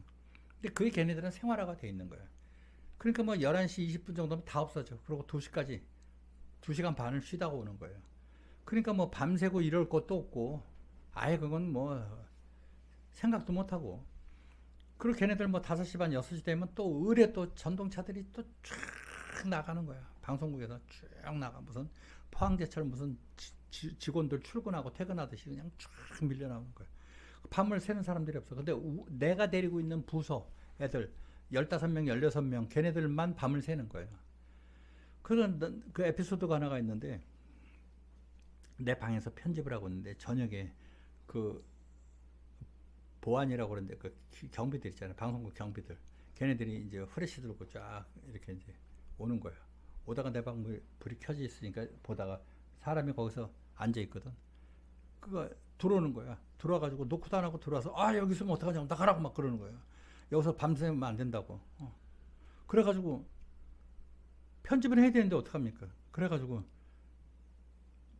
전화했지 그 채널장한테. 사장이에요, 사장. 전화해서 이거 나가라고 그러는데 어떡하면 좋으냐. 내 책상 밑에 편집하는데 옆에 모기장을 쳐놨어요. 모기가 너무 많아가지고. 그 이제 뭐 매트리스 비슷한 거 하나 깔고 거기서 새벽엔 자고 우리 이제 내가 같이 있었던 감독하고 한국 감독 둘하고 저기 했었는데 그거 나가라고 뭐 호통치고 그러니까 뭐 안 되잖아요. 그래서 그 사람한테 전화해서 밤 늦었지만 전화했더니 경비 보안이 누군지 바꿔달래. 그러나 요걸 바가지로 하는 거야. 막 뭐라 그러니까 떼붙이 뜯어올라 떼붙이 미안합니다. 알았습니다. 그러고 미안하다고 그러고 나가는 거야. 그러니까 이제 바꿔줬더니 괜찮다고 내가 다 얘기했으니까 앞으로 절대로 거기 타치하지 말라고 그랬대. 그래서 그들 밤을 새면서 거기서 총감독 생활이 시작이 됩니다. 이제 광전총국 그러니까 우리나라 말하면 그 문화부 같은 데다가 이제 허가를 받습니다. 문화부하고 선전부라고 따로 있어요. 그래서 대본도 다 들어가고 그래서 이제 진행을 정식으로 하려고 이제 하고 있습니다. 근데 그 총사장이 총감독이 그 시사회 마지막 시사회 우리 시사하는 개인 시사는 다 끝났고 그 이제 마지막 시사하는데 그거를 보러 들어옵니다. 그래서 여자 총감독이 들어왔는데 그 우리 게임 중에서 남자가 남녀 그래가지고 뭐 하는 거예요. 그래서 게임을 하는데 앞에 이제 한 5m 정도, 4m, 5m 정도 해가지고 문제를 내면 문제를 아는 팀들은 그 자기 여자 파트너를 업어야 돼요. 업고 뛰어오는 거야. 같이 막 뛰어오는 거야. 그래서 배를 딱 누르고 정답 얘기하고 이러는 건데 그 걔네들이 그 뛰어오고 뭐 여자를 업고 뛰고 이러는 거에 대해서 영 기분 나빠하는 거예요. 그 여자 사장이 신체 접촉이 저렇게 심하게 있으면 안 된다. 왜냐면 등어리에 여자 가슴이 계속 닿고 막 이러고 걔네들 넘어지면 또 뭐 다시 일어나서 막 저가고 그러니까 뭐 걔가 그 여자가 봤을 때는 좀 불건전하다고 생각을 한 것 같아요. 근데 지금 생각하면 내용적으로는 아무 문제가 없어요, 사실은. 그러고 이제 그 풀장에서 뭐 저기 그 수구 같은 것도 하고 막 그렇게 했거든요. 근데 이제 비키니 같은 것도 이제 그쪽에서 잘릴 거라 알고 그 비키니를 안 입고 그냥 원통으로 된 거 입혔거든요. 원통으로 된 거 입고 이렇게 파져 있는 게 아니고 이렇게 된 거로. 그래서 가릴 거는 다 가리고 했는데도 그런 것들에 대해서 굉장히 그 부정적으로 사장이 생각하더라고. 그래서 결국에는 그거를 전체 진행을 다 못했어요. 하다가 한 2달 정도 방송을 했나 그러다가 이제 내리게 되는데 그것 때문에 이제 나도 실망이 컸고 내 파트너도 굉장히 실망이 컸죠. 근데 그 윗사람이 못하게 하니까 못하는 거지 뭐 어떡하겠어. 그러다가 이제 어린이 프로그램을 기획하게 됩니다. 그래서 어린이 프로그램을 해달라고 그래서 어린이 프로그램을 기획을 해서 하게 된 게 성장학원이라는 프로그램을 기획을 하게 됩니다. 그거는 뭐냐면요. 그 예를 들어서 5세, 그 5살부터 뭐 12살 뭐 이 정도까지 그 초등학교 한 3, 4학년 전까지 그런 애들을 모집을 하는 거예요. 방송국에서 애들을 모집을 해서 그 프로그램 그에 따라서 그 걔네들을 교육을 시키는 거예요. 열흘이면 열흘 동안 교육을 하는데 뭐를 하냐면 걔네들의 뭐 발표력이 부족한 애들, 뭐 소극적인 애들, 그다음에 사람들 어린이들하고 잘 못 어울리는 애들 이런 애들을 이제 그런 거 자신감과 용기를 심어주는 그런 프로젝트예요. 그래서 이제 걔네들 이제 그 수업 내용이 있거든요. 그래서 이제 걔네들 모집을 하는데 그게 공짜가 아니에요. 돈을 받아야 돼요. 그러니까 이제 처음에 면접을 하는 거예요. 애들 막 모집합니다. 그러고 방송국에서 막 때리고 그 지역 유치원 그 원장들한테 다 공문 보내고 막 이렇게 해서 우리 애도 뭐 차별한다. 그런데 이제 뭐를 이용을 하는 거냐면 학부형들이 거기도 치맛바람이 장난이 아니거든요. 그러니까 우리 애들도 방송에 나온다. 아, 우리 애 봐라. 우리 애 방송에 나온다. 뭐 이런 것 때문에 그런 약간 사행심이나 그 뭐 사행심까지는 아니지만 어쨌든 그런 치맛바람을 이용을 하는 거지. 그렇게 해가지고 면접을 봐요. 애들이 막 아장아장 들어와. 그래서 내 앞에 서면 이제 면접하는 거예요. 다른 감독들하고. 그러면서 너 이름 좀 얘기해봐. 몇 살이야? 어디 살아? 그래서 발표력 같은 것도 확인하라고. 그래서 점수를 매기는 거예요. 그리고 네가 잘하는 특기가 뭐야? 그러면 뭐 노래 잘한대. 그러면 노래 한번 해봐. 그러면 노래만 해. 그러면 알았어. 넌 뭐 잘해? 그러면 자기는 뭐 신앙송을 할 수 있대. 그럼 신앙송 해봐. 그러면 시낭송이라는 또 걔네들이 있어요. 우리 얘기하면 웅변 연습하듯이 학원 다니듯이 신앙송 학원을 다니는 애들이 있어요. 그럼 그것도 하고 또 너는 뭐 해? 그러면 저는 발레를 할 수 있습니다. 발레 학원 다니는 애들은 또 발레 되지도 않는 발레 막 이러고 하고 그러면 점수를 매기는 척 하는 거예요. 그런데 대부분 다 합격이야. 왜냐면 학생 모집해야 되니까. 그런데 이제 나중에 통지를 보내는 거예요. 귀하의 자녀는 이렇게 해서 심사 결과 합격 통지를 받았으니 몇 월 며칠까지 등록금을 가지고 오십시오. 이렇게 되는 거예요. 그러면 학부형 입장에서는 아무나 다 오면 그래 너희들 다 받아줄게 돈만 내가 아니고 우리 애가 합격됐다는데 1차적으로 또 자부심이 생기잖아요. 그리고 합격이 됐다고 방송국에서 그 연락이 오는데 등록금 아까워서 그거 안 내는 것도 좀 웃기잖아요. 그러니까 그런 심리를 잘 이용해서 방송국에서 장사를 하는 거예요. 쉽게 얘기하면. 왜냐면 지방방송이니까 광고가 거의 안 들어와요. 광고가 안 들어올 뿐더러 광고가 들어와도 아주 그 동네 지역 광고만 들어오는 거예요. 예를 들어서 뭐 그 동네 지역의 백화점 광고라든지 뭐 동네마다 백화점 같은 건 너무 잘 돼 있거든요. 아니면 큰 식당 뭐 이런데 큰 사우나 광고 뭐 이런 것만 들어오는 거야. 그러니까 이제 광고 수입이 있어야 제작을 하는 거니까 어쨌든 그런 쪽으로 해서 돈을 버는 거예요. 그래서 그 부모들의 그 경쟁 심리를 이용을 해서 애들을 가리키는 거예요. 그래서 성장학원이라는 프로그램을 만들어서 얘네들을 다 방송에 출연시키는 거야. 이제 걔네들 그 교육 과정을 전부 우리가 다 찍어요. 그래서 이제 교육 과정을 찍고 그다음에 걔네들 역할을 맞춰서 졸업 작품으로 뭐를 하냐면 손오공을 하는 거예요. 손오공. 그래서 이제 손오공을 하는데 거기에 뭐 무슨 법사도 나오고 뭐 손오공도 나오고 저팔계도 나오고 막 그렇잖아요. 걔네들이 이제 분장을 해서 나와가지고 그걸 녹화를 떠요.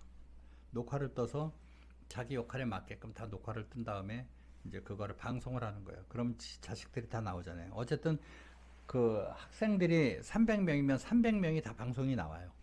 그 1부, 2부 특집으로 나누든가 뭐 그렇게 해가지고 방송을 하는 그런 돈벌이 하는 거죠. 쉽게 얘기하자면. 그거에 대한 전체 프로그램을 기획해서 장사가 굉장히 잘 됩니다. 그래서 뭐 서로 경쟁적으로 진짜 나와서 자기 프로그램 출연시켜달라고 심지어는 어떤 경우도 있었냐면요. 학부형이 저를 찾아와요. 그래서 역할 제일 많은 거 주라고 촌지도 주고 막 그래. 물론 받지는 않았지만 어쨌든 그렇게 경쟁들이 심하게 프로그램을 만든 적이 있습니다. 그렇게 해가지고 어린이들하고 한 6개월 정도 같이 생활한 적이 있었는데 나중에는 공간이 없으니까 동네 5성급 호텔 그 회의룸 같은 거 있잖아요. 컨벤션룸 같은 거 빌려가서 전체적으로 거기서 애들 교육하고 뭐 율동하는 거 뭐 이런 거 애들 물론 선생들 다 있죠. 선생들 다 있고 나는 그냥 관리만 하는 거예요. 그리고 이제 방송 녹화 뜰 때는 제가 교장으로 돼 있거든요. 그럼 300명이면 300명 그 수료증을 만들어요. 그럼 내가 사인을 하게 돼 있어. 그래서 뭐 사인을 해주는 거예요. 뭐 수료증을 뭐 합니다. 그러고 양조방송국 어쩌고저쩌고 무슨 방송국 뭐 해서 직인도 찍고 내 사인을 하는 거예요. 교장 누구. 그래서 사인하는 거. 300장을 다 하고 앉아서 혼자서 사인을 내 이름을 써가지고. 그러니까 이게 힘든 거야 나중에는. 그래서 도장 파는 데 가서 내 사인을 이렇게 해가지고 사인을 만약에 만들면 그거로 고무인으로 찍어달라 그러니까 해주더라고. 그래서 그 나중에 그거 찍었지. 우리 밑에 있는 애들이. 그 300장을 다 사인해봐요. 그것도 일이거든. 그래서 이제 그런 경우도 있었고. 이제 그쯤 해서 이제 프로그램을 하다가 제가 이제 그 프로그램에 관계된 사람은 아닌데 그 양주에서 애인이 생깁니다. 근데 그 애인이 생기는데 그 친구는 굉장히 괜찮은 친구예요. 그래서 애인이 생기는데 그 딸이 하나가 있었어. 중학생 딸이 하나 있었고 제가 그때 60 정도 먹었을 60 정도 됐었죠. 60 정도 됐을 때 어쨌든 저랑 나이 차이가 한 20년 차이 났었어요. 예. 그랬는데 딸이 하나 있었고 그 친구는 그 동네에서 그 조금 약간 번화가에서 여자 옷 장사를 했어요. 여자 옷 장사를 해가지고 내가 그 친구를 사귀게 돼서 그 연애를 하게 되는 거죠. 그러고 이제 그 친구도 굉장히 저를 좋아했고 저도 그 친구를 굉장히 좋아했습니다. 미인이었어요. 몸매도 이뻤고. 그런데 이제 어쨌든 그랬는데 그 옷을 파는데 이제 온라인 쇼핑몰을 하는데 제가 나름대로 도움을 많이 줬어요. 촬영도 해주고 뭐 하고 또 걔네 가게 가가지고 DP 하는 것도 좀 봐주고 그다음에 또 뭐를 했냐면 제가 옷에 관심 있다 보니까 옷이 이쁜 옷, 안 이쁜 옷 선별해가지고 DP 하는 거, 디스플레이 하는 것도 봐주고 그런 일들을 하면서 걔랑 그 친구랑 아주 급속하게 친해집니다. 친해지는데 이제 그 친구랑도 에피소드가 굉장히 많죠. 왜냐면 이제 그 친구도 혼자 살거든요. 혼자 사는데 이제 딸내미가 있으니까 아무래도 외롭죠, 사실은. 그리고 이혼한 지도 오래됐고. 근데 그 이혼한 게 오래됐는데 걔도 좀 문제가 있었던 게 뭐냐면 남자랑 이혼을 했어요. 법적으로 다 이혼을 했는데 그 친구가 살고 있는 집에 그러니까 재산 분할을 안 한 상태예요. 그러니까 이제 그런 문제가 있었고, 그리고 또 딸내미는 계속 만나러 오고, 그러니까 이혼을 했는데 꼴도 보기 싫대, 자기도. 그 남자를 보기 싫다고 그러는데, 이제, 왜냐면 감정이 나한테 쏠렸으니까 그 남자는 만날 생각이 없잖아요. 근데 그 남자는 산동이라는 데서 직장을 다니고 있었어요. 뭐 사업을 하는지 직장을 다니는지. 저랑 굉장히 가까운 그 방송국 감독이 있었어요.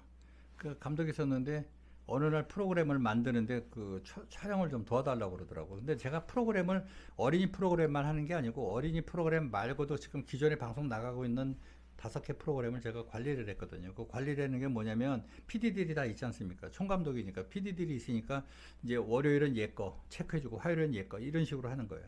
그러니까 이제 그 문화 탐방 저기 뭐야 그 가게 탐방 뭐 비슷하게 하는 그 프로그램 하는 PD가 있었어요. 근데 이제 프로그램을 봐달라고 그러면 이제 매주 걔네들 거를 다 보거든요, 제가. 그래서 방송 저기 편집한 거 쭉 보면서 체크를 해주는 거야. 이 앞부분은 좀 길으니까 자르고, 도로 주행샷 같은 거는 너무 짧으니까 조금만 늘려주고, 여기다가 음악 깔고, 뭐 이런 식으로 이제 마지막 컨트롤을 해주는 거예요. 이제 파이널 컷을 해주는 거예요. 제가 도와주는 거예요. 그리고 다 보고 나서 너 기획이 너무 이건 재미없다. 너 왜 이런 것만 계속 찾니? 다른 걸 찾아봐. 이런 걸 찾는 게 어때? 그리고 그 방향 조정도 해주고 이제 프로그램 하는데 그날 공교롭게도 걔 거를 보는데 뭐 옷가게를 쫙 스케치하고 뭐 이렇게 하고 뭐 요즘 유행하는 패션들 뭐 그러는데 인터뷰를 땄어요. 어떤 가게 들어가서 그 양조 시내에 있는 거예요. 그거 굉장히 가까워. 방송국하고 그 소도시는 편한 게 다 근처에 있어. 다 10분, 15분 거리에 있어. 근데 거기 이제 옷 파는 가게 유명한 데가 있는데 거기서 인터뷰를 했는데 두 번째인가 세 번째 인터뷰에 했는데 여자애가 괜찮은 거야. 인터뷰가. 그래서 인터뷰 괜찮고 막 발랄하고 인물도 괜찮고 해서 얘 이쁘다 그랬거든 내가. 그냥 아무 생각 없이 한 거예요.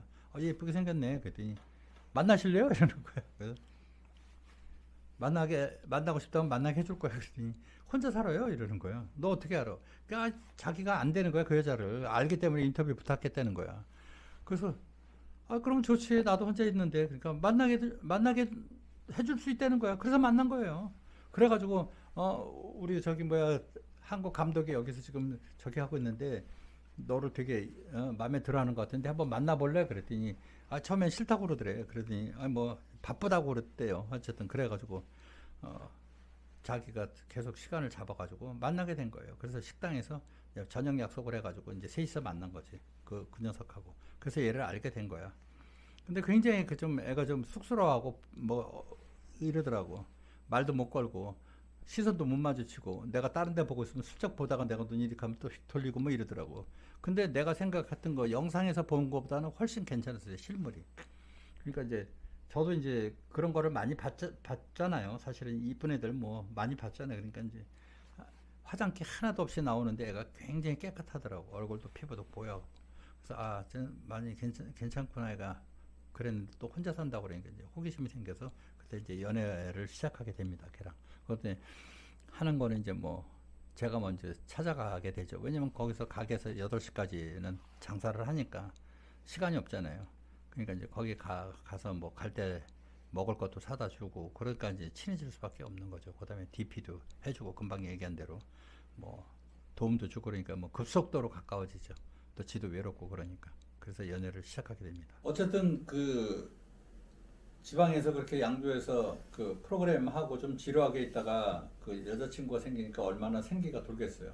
그러니까 이제 뭐 생기발랄하게 생활도 하면서 하는데 그 성장학원이라는 프로그램을 하면서 자리를 잡았죠. 성장학원이 자리 잡고 제가 기획하는 프로그램, 그 관리하는 프로그램들도 다 하나씩 자리 잡고 뭐 훨씬 좋아졌죠. 근데 살짝 문제가 생긴 게 뭐냐면 살짝 문제가 아니고 큰 문제죠. 그 소위 말해서 그 비즈니스는 잘 됐어요. 그 성장학원이라는 게. 근데 분배 문제에 내가 불만이 생기기 시작하는 거예요. 예를 들어서 한 회 방송에 나가면 한 회에 만약에 3천만 원이 수익이 있었다. 그러면 어떻게 보면 그거 원래 약속한 대로 한다 그러면 거의 한 뭐 아무리 못 줘도 10%는 저한테 줘야 되거든요. 왜냐면 내가 그 포맷을 다 짜고 걔네들 커리큘럼까지 내가 다 해서 해준 건데 그리고 말이 그렇지 진짜 그 애들 광고 모집하고 그럴 때요 그 광고 그 방송 광고에 내 얼굴이 다 나가요. 그리고 나자하오 뭐 어쩌저쩌 그러면서 내 광고를 해요. 저는 한국에서 온 감독인데 여러분들의 뭐 어린이들을 저희한테 맡겨주십시오. 뭐 이런 광고를 내가 다 한단 말이에요. 그러니까 5만 군데에 내 광고를 그냥 무슨 얼굴 마담처럼 다 쓰는 거야. 그리고 우리 층에 들어오면은 그 성장학원에 뭐 내 얼굴 들어가 있고 뭐 양복 입고 뭐 이러고 있고 뭐 이러고 있는 거 그런 거 사진 찍어서 그냥 내 거 빨아먹을 거는 다 빨아먹으면서 아니 3천만 원씩 벌면 최소한 10%는 와야 된다고 나는 생각하는데 그냥 100만 원씩만 주는 거야 나한테. 100만 원씩. 그러니까 나도 슬슬 짜증이 나는 거죠. 그렇잖아요. 그죠? 그래서 이제 거기도 좀 불만이 계속 쌓이고 있던 상황인데 북경에서 전화 한 통이 옵니다. 저한테. 물론 연애는 잘하고 있었죠. 북경에서 전화가 한 통이 오는데 그거는 그 다시 한번 내 인생을 바꿀 수 있는 절호의 기회가 오는 전화가 옵니다. 마침 북경에서 전화가 한 통이 옵니다. 북경에서 제작사 쪽하고 일을 좀 하면 어떻겠냐고 연락이 와서 보니까 괜찮은 것 같아요. 회사도 크고 그래서 뭐를 하고 싶냐고 그랬더니 예능 프로를 하고 싶다는 거예요. 그래서 그러면 좋다. 그럼 내가 올라가겠다. 방송국은 급히 정리를 했어요. 못 올라가게 하죠. 사실대로 얘기를 했죠. 일이 있어서 작년부터 말은 그렇게 얘기했죠. 작년부터 일을 좀 같이 하자고 그런 팀이 있었는데 여기 오는 것 때문에 내가 계속 미뤘다. 근데 내가 그쪽도 인간관계가 있기 때문에 계속 거절할 수가 없고 큰 프로젝트가 있어서 내가 좀 가야 될 것 같다. 그랬더니 그쪽에서 놔줬어요. 그리고 이제 배분 문제 이런 건 제가 얘기를 안 했습니다. 얘기한다고 해서 될 것도 아니고 대신에 제가 마음은 먹었죠. 다음에 나를 부를 때는 거의 따따블 아니면 나는 안 온다 이런 생각을 한 거죠. 그래서 올라왔어요. 올라와가지고 보니까 회사가 굉장히 생각보다도 크더라고요. 그 용창 전매 요생공司라고 해서 그 영창 그 전매 회사 미디어 회사라는 데인데 여자 사장이 우리는 회장으로 얘기하면 그쪽은 동사장이라고 얘기하거든요. 여자 사장이에요. 아주 뭐 배포도 좋고 인간관계도 뭐 너무너무 넓고 돈을 어디서 그렇게 벌었는지는 잘 모르겠는데 스케일이 대단해요. 여자 그 사업하는 사람들이 스케일이 완전히 틀리거든요. 엄청나게 한 대씩을 해주는 거야. 막 마침 잘 왔다고 그러고 막 직원들이 뭐 7, 80명이 서가지고 막 박수 쳐주고 이제 제 방으로 안내를 했습니다. 그래서 제가 그 자료가 있는데 그 사무실도 크고 근데 거기가 희한하게 인민일보 안에 회사가 있었어요. 인민일보라는 거는 뭐 여러분들 짐작하시겠지만 아무래도 사회주의 국가다 보니까 보안을 굉장히 중요하게 생각하거든요. 간단하게 얘기하면 그 국가 경비 지역입니다. 그 신문사 안이. 인민일보라고 해서 그 안에 그 신문사만 있는 게 아니고 각종 그 미디어, 뉴스라든지 이런 걸 다 하는 그 미디어 건물이 있어요. 15층 전체로 우리가 썼어요. 쉽게 말씀드리면 분위기를 말씀드리면 그 일반 사람은 뭐 당연히 못 들어가고 외국인들도 그 문화부나 선정부에 등록해가지고 허가받아야 들어갑니다. 거기. 그래서 들어갈 때 항상 그 전자칩을 해서 하면 그 이제 우리나라도 방송국에 보면 뭐 지하철 들어가는 것처럼 열리고 그러지 않습니까? 그런 시설이 다 돼 있고 거기도 당연히 그 인민일보를 나중에 한 건데 인민일보 정문을 정면에서 보면 왼쪽하고 오른쪽에 데스크 건물이 있어요. 조그맣게 그 동그랗게 돼가지고 이제 안내하는 경비원 데스크가 있는데 그 유리창으로 돼 있어요. 원형 유리창으로 돼 있는데 새까매가지고 안 보여. 바깥에서는 안 보여요. 그 내가 거기를 자주 다니다 보니까 알게 됐습니다. 거기 보면 이제 기관총 같은 거 중무장, 소총으로 중무장한 인민해방군들이 양쪽에서 3명씩 지키고 있더라고요. 항상 보고 있는 거야. 출입자들 이렇게 보고 있는 거예요. 밖에서는 안 보이지. 안에서는 다 보이는 거지. 근데 왜냐면 걔네들 교대할 때는 우리가 보이잖아요. 거기서 생활을 하니까. 그렇게 좀 엄한 데서 일을 한번 해봤는데 거기서도 제작을 하고 그래서 준비를 많이 했어요. 준비를 많이 해가지고 제작도 하고 그랬는데 배분 문제가 또 생깁니다. 중국 사람들이 전 세계적으로 유태인들하고 중국 사람들이 장사 잘한다고 그러는데 글쎄 모르겠어요. 그건 장사를 잘하는 건지 모르는데 제가 중국에 거의 한 20년 있으면서 느낀 게 물론 뭐 나름이죠. 뭐 방송도 나갔습니다. 제가 뭐 밝히긴 좀 그렇지만 방송도 하고 물론 당연히 그렇게 했는데 일이라는 게 이게 살다 보니까 나쁜 일은 겹쳐서 들어오고 좋은 일도 겹쳐서 들어와. 난 이런 거를 참 많이 느꼈거든요. 인터넷 신매체 회사라는 데서 또 연락이 옵니다. 뭐 어마어마하게 큰 회사죠. 거기서 연락이 와서 그쪽도 출근을 하게 됩니다. 인민일보에 있었던 회사 양해를 구해가지고 원래는 내가 거기를 일주일에 3일 나가기로 했었어요. 격주로. 그러니까 그 하루 쉬고 퐁당퐁당으로 나가기로 했으니까 내가 이틀만 하루만 줄이면 되거든. 그래서 이제 그렇게 얘기를 하고 이제 쉬는 날은 또 그쪽에 출근을 하고 그렇게 되는데 거기서도 뭐 이제 그 소위 말해서 틱톡 같은 것만 만들고 뭐 그러는 거죠. 그 거기도 많이 있어요. 중국도 그 텐센트라는 회사도 있고 소호 뭐 빌리빌리 콰이쇼 뭐 이런 데도 있고 우리가 지금 모르고 있는 그런 인터넷 대형 인터넷 회사들이 어마어마하게 많습니다. 어쨌든 거기는 그 유튜브하고 카톡 같은 거를 못 봐요. 여러분들 아시겠지만 국가 전체에 방화벽이 있어요. 그래서 VPN을 깔지 않으면 일반 사람들은 못 봐요. 나도 거기서 쓸 때 한국에 연락하고 싶으면 연락이 안 돼요. 카톡이. 웨이신만 돼요. 위챗만 돼요. 위챗만. 그건 이제 중국 거니까 개방을 했고 나머지는 전부 차단. 딱. 그러니까 카톡이나 뭐 유튜브 같은 거를 못 보죠. 인구가 15억이잖아요. 시장이 엄청나게 크죠. 시장이 너무 큰 거야. 그래서 인터넷 쪽에서 막 또 거기서 또 일하고, 그러니까 여기서 일하는 거는 공중파, 소위 말해서 위성 TV들, 위성 TV 제작하고 이쪽 가면 또 인터넷 방송, 틱톡이라든지 콰이쇼라든지 기다리고 있어. 팀별로 다 기다려. 그럼 1시간이면 1시간, 2시간이면 2시간, A팀은 몇 시부터 몇 시까지, B팀은 몇 시부터 몇 시까지 안배해서 또 애들을 또 회의를 진행을 하죠. 그런데 이제 저는 월급을 안 받았어요. 양쪽 두 회사에서.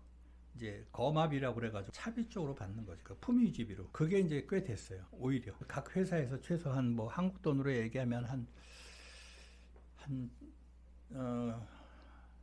인민폐로 5만 위안 받았으니까 얼마야? 인민폐로 5만 위안이면 얼마야? 감독. 한 뭐 900 되나?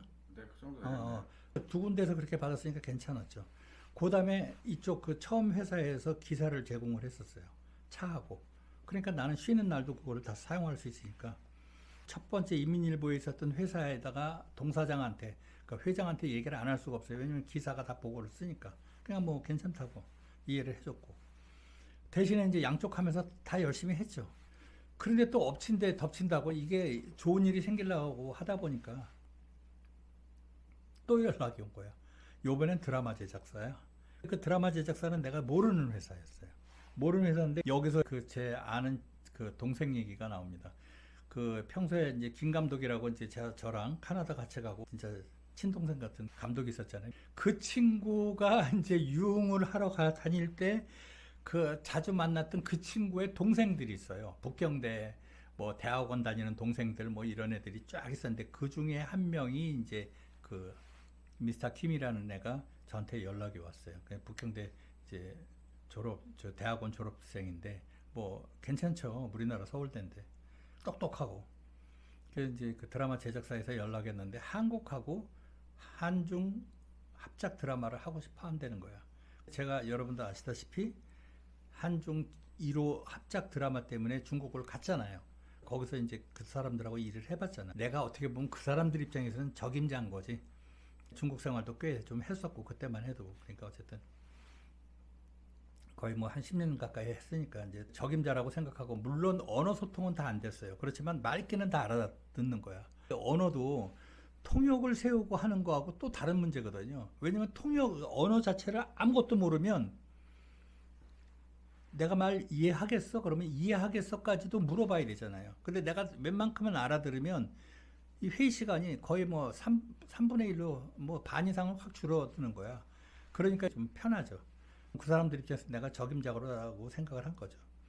근데 여기서는 드라마 제작사에서는 이제 내 운명이 바뀔 만큼의 제가 딜을 합니다.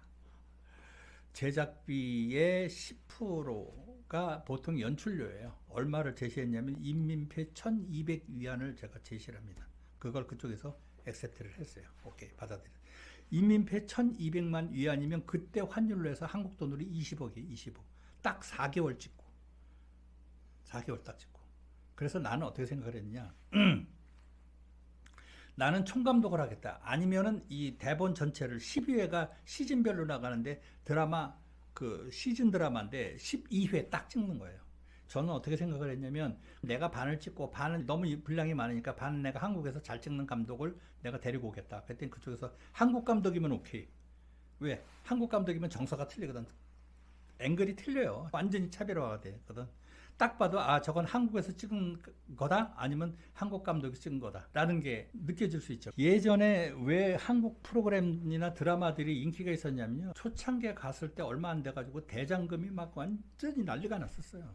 대장금, 중국 전역의 대장금이 난리가 나가지고 올스톱이 될 정도로. 그러니까 한국 감독들에 대한 선호도, 한국 스태프들에 대한 선호도가 말도 못했어요. 우리가 몸값이 계속 올라가는 거죠. 그런 것들이 전부 다. 그래서 그 금액으로 하기로 하고 대신에 한국에서 웬만한 스태프들을 내가 데리고 오겠다. 연출, PD 1명하고 카메라 2명 하고 조명 2명, 조명 감독 2. 왜냐면 우리는 세트거든요. 카메라하고 조명 감독들은 다 자기 세트가 있어요. 늘 이 호흡을 맞춰서 하던 사람들이 있기 때문에 걔네들하고는 빨라. 모든 조건을 제 거를 다 받아주는 조건으로 해서 하기로 한 겁니다. 계약서를 쓰고 제가 1200만 위안의 10%를 계약금으로 받아가지고 한국으로 갑니다. 조건이 가장 문제가 뭐냐면 감독도 내가 좋은 애 쓸 수 있고 조명 감독도 다 괜찮은 사람들, 정말 A급 애들. 진짜 말 한마디에서 아 풀샷 간다 그러면 그냥 알아서 그냥 짝짝짝짝짝 치고 막 이러는 애들. 그런 친구들 다 할 수가 있는데 문제는 뭐냐면 연예인 섭외가 어려웠었어요. 그쪽에서 원하는 연예인은 한국의 A급이었어요. A급. 그러면 어떻게 하겠습니까? 그쪽 매니지먼트 회사들하고 해야 되잖아요. 그래서 만났는데 이게 값이 천정부진 거예요. 우리가 상상할 수 없을 만큼 요구를 하는 거예요. 한국도 지금 드라마 찍는데 편당 뭐 얼마, 예를 들어서 뭐 편당 1억이다 그러면 중국 거는 따블이야. 기본이 따블이야, 부르는 게.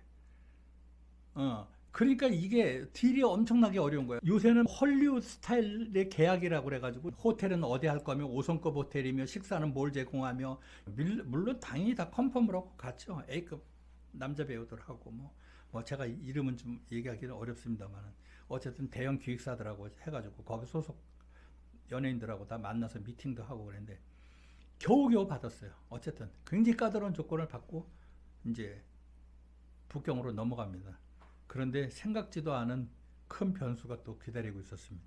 조건까지 다 맞추고 계약금은 언제 줄 거며 어떤 방식으로 진행할 거며 코디는 어떻게 하고 우리가 제공하는 차량은 어떻게 하고 뭐 이런 것까지도 정말 진짜 고름 날 정도로 그렇게 해가지고 이제 계약을 다 했어요. 계약을 다 하고 이제 북경으로 이제 이제 됐구나 그러고 룰루랄라 들어온 거야.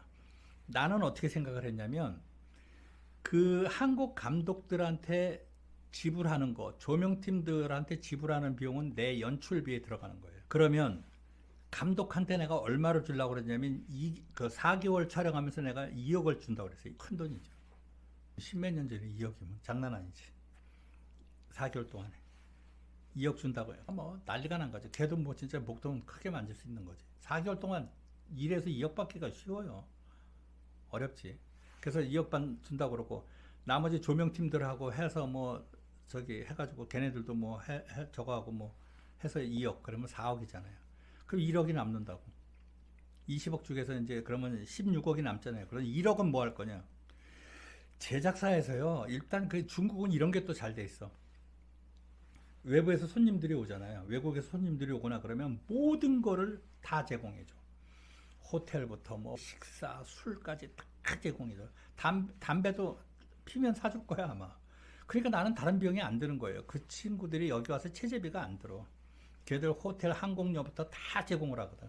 그러니까 나는 이제 20억 받는 데에서 4억이면 나머지 16억은 내 거야. 내 거잖아요. 그죠? 근데 나는 1억을 더 쓰려고 그래서 어디다 쓰냐? 니네들 4개월 동안 있으면서 술은 내가 시컨 사줄게.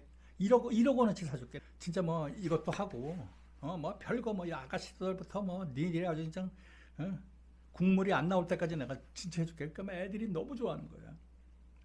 그래서 준비까지 다 했어. 이 생각지도 않은 문제가 터졌네요. 뭐냐면, 내 문제가 아니에요. 국가에서 문제가 생겼어요.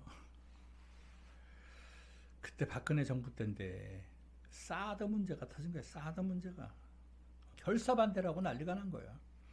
불매운동부터 일어나고 막 심상치 않은 거야. 그래서 나는 이건 진짜 좋댔다 이러고 생각을 한 거야. 이거 어떻게 매니지먼트사에서 계속 연락 오지. 이거 어떻게 할 거냐, 뭐 할 거냐, 뭐.